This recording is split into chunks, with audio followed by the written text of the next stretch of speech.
Welcome to Friends number 8. Wow, quite the journey we've had. This will be our last lesson on Friends, and I've entitled it, really peculiar title, Tell Me What to Do, Please.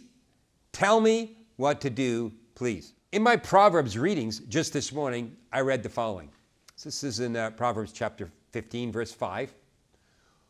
Only a fool despises a parent's discipline. Whoever learns from correction is wise. Verse number 7 of Proverbs chapter 15. The lips of the wise give good advice. The heart of a fool has none to give. Same chapter, verse 12.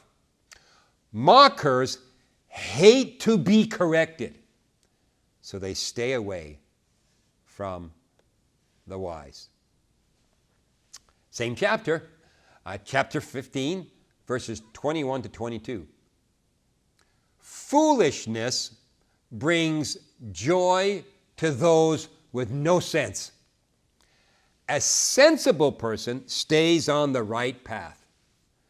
Plans go wrong for lack of advice, but many advisors bring success. And then two more, then I'm going to tell you a story. Proverbs 15, 31 to 32. If you listen to constructive criticism, you will be at home among the wise.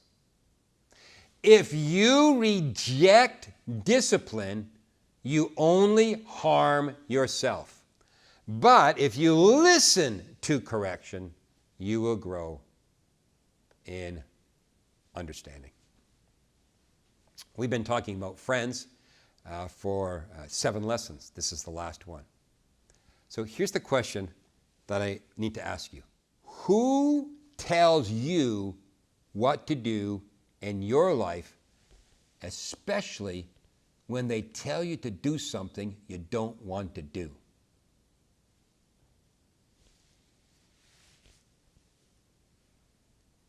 I asked that question, and I'm asking you to come up with some names. I'm asking you to give yourself, oh, well, that would be Tom in my life. That would be Fran. That would be Sally. She, he, they have full access, and they can tell me what to do even when I disagree, and I do what I'm told to do.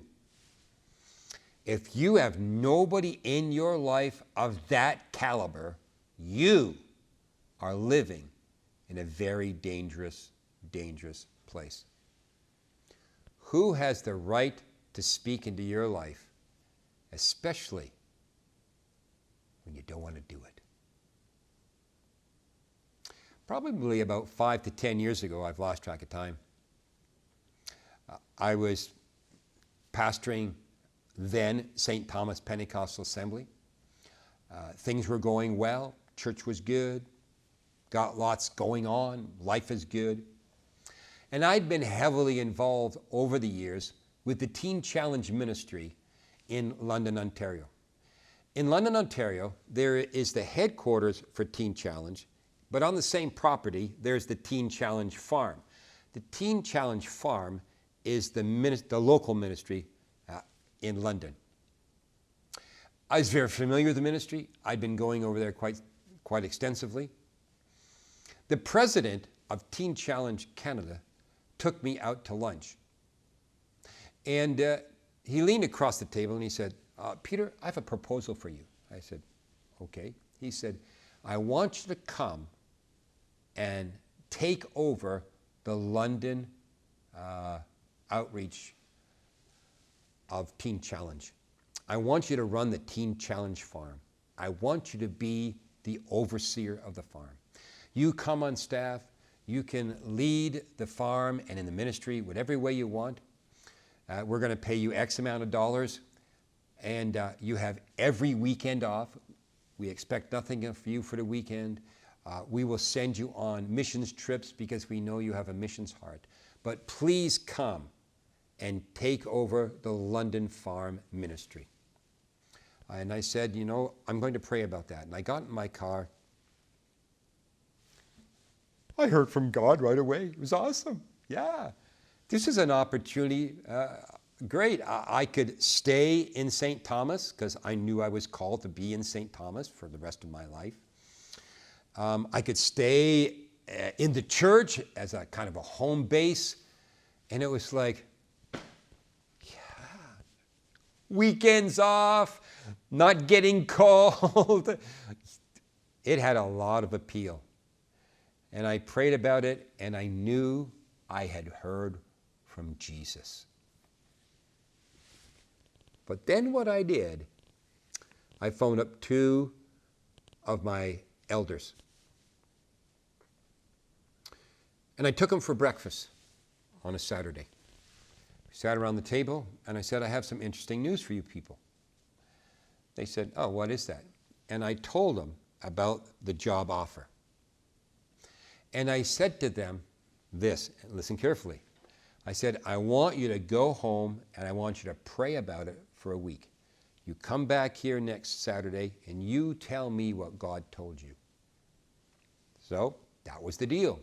We finished our meal, our breakfast, showed up the next week. They were getting a free breakfast. Showed up the next week. We sit down, and I say to them after we've ordered, okay, you've heard from God. What did God tell you? Because I know they're going to tell me. God bless. It's a great opportunity. We want to stand with you and send you, Pastor, with our blessing. So, first elder looks at me and says these words. That's not of God. That's wrong timing. You're not to leave. And my heart went, thump. I looked at the next elder.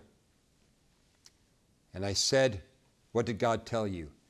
And the second elder repeated more or less verbatim what elder number 1 said. Heart, boom. And I looked at those 2 men, and this is what I said. Thank you. I accept that. I will obey. And I spread some marmalade on my toast, and I chugged down the rest of my coffee, and I went home. I'm mad at my elders. I'm mad at God. Because I'd heard from God. Why hadn't they? But listen carefully. These are people who can tell me what to do when I don't want to do it. Because I need those kinds of people in my life. It was interesting. I got over it, more or less. 4 days later, possibly 5, I was going to Teen Challenge. And I rolled up on the farm. I opened the door. I was getting out of my vehicle, and the Lord spoke to my heart, and he said these words. Peter, if you are the director of the farm, you could not do what I need you to do today here. So as it turns out, I hadn't heard from God. But I had people that could sit me down and say, listen, you've not heard from God. Who's that person in your life?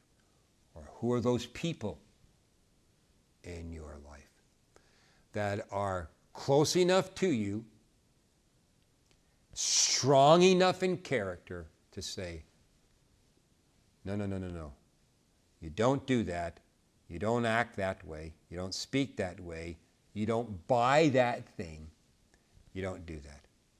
And you say, okay. All good friendship has the submission component. Well, thank you very much for being part of our 8-part series on Friends. I encourage you to re-listen to them. We had some excellent teaching from Dr. Steve McCready, and I think this series is going to help us to be good friends one with another. God bless you.